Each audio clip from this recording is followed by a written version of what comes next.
3D printing in space, a game changer for construction. Space travel requires immense logistical planning, particularly when it comes to transporting materials. Enter 3D printing technology, a groundbreaking solution that allows astronauts to create essential components on site.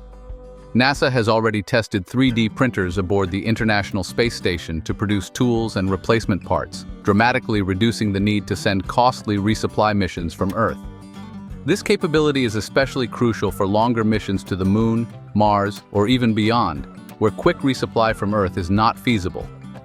What makes 3D printing even more exciting is its potential to create habitats using materials found on other planets.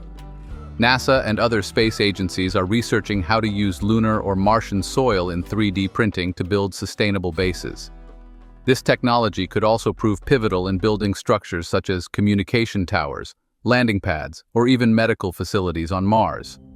By manufacturing objects in space using local resources, 3D printing could cut mission costs and help establish the first human colonies on other celestial bodies.